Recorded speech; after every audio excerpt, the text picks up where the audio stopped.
The house on Maple Street. Margaret's story. My name is Margaret Hayes, and I am 72 years old. The silver in my hair tells the story of decades lived, lessons learned, and heartbreaks survived. For 47 years, I called the house on Maple Street my home. Every room held a memory. Every corner whispered a promise my husband once made. Robert and I built that life together, or so I believed. We married young. I was 23, fresh-faced and full of dreams. Robert was 25, charming and ambitious. He worked in banking, climbing the ladder year after year. I raised our two children, Daniel and Sarah, keeping our home warm and welcoming. It wasn't perfect, but it was ours. Or so I thought. Last spring, Robert came home with a strange lightness in his step. He was whistling. My husband never whistled. Margaret, he said, settling into his chair. I've been thinking. I knew that tone. Something was coming. I think we should downsize. This house is too big for just the two of us now. He was right, in a way. The kids had grown, moved away. But this was our home. Still, I agreed to think about it. Robert always had reasons for his ideas. Then came the younger woman. Her name was Vanessa Clark. 38 years old, blonde, polished, working at Robert's firm. I learned about her from our neighbor, Patricia, who'd seen them having lunch, then coffee. Then lunch again. I said nothing. I watched. I waited. One evening, I overheard Robert on the phone in his study. The door was cracked.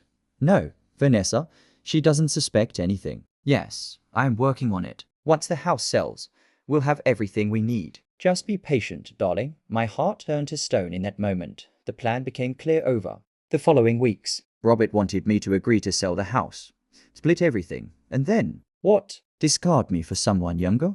Take half of everything we'd built and start fresh with her. They thought they were clever. They thought I was just a foolish old woman who'd sign whatever papers were put in front of her.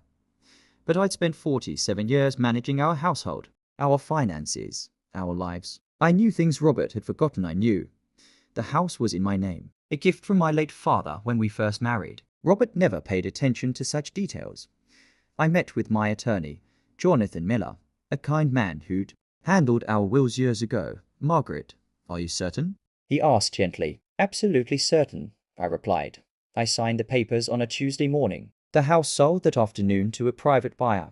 A cash sale. Robert didn't know. He was at lunch with Vanessa, no doubt planning their future. That evening, I packed my essentials. Photographs of my children, my mother's jewelry, letters from my father, the things that mattered. I arranged for a moving company to handle the rest the next day. When Robert came home, I was sitting in the living room with 2 suitcases. Margaret? What's this? The house sold today, I said calmly. Closing was this afternoon. His face went white. What? We didn't agree the house was mine, Robert. Always was. My father's gift, remember? You never needed to agree.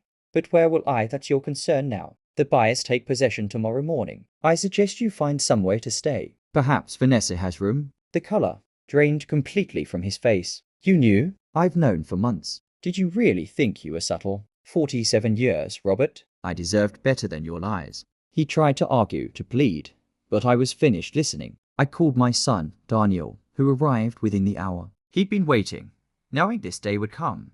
You okay, MOM? Daniel asked, loading my suitcases into his car. I'm better than I've been in years. I told him honestly. Robert stood in the doorway, watching us leave. Vanessa pulled up just as we drove away. I saw her confused face in the rearview mirror. They'd planned to use me, to take what was mine, and then laugh at my expense. Instead, they woke up with nothing. The money from the house sale sits comfortably in my account. I bought a small cottage by the lake, something I'd always dreamed of. My children visit often. My grandchildren run through the rooms with joy. Robert?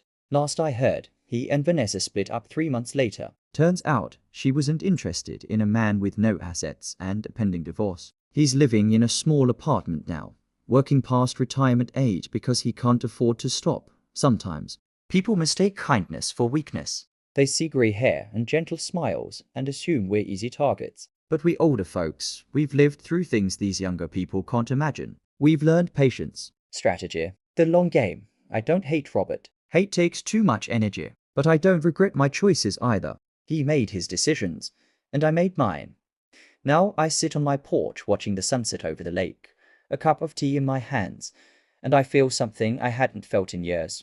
Peace. Real Genuine peace. The house on Maple Street is gone, but I'm finally home. Sometimes revenge isn't loud or dramatic. Sometimes it's simply protecting yourself and walking away with dignity. Sometimes the best revenge is living well, and I intend to live very well indeed.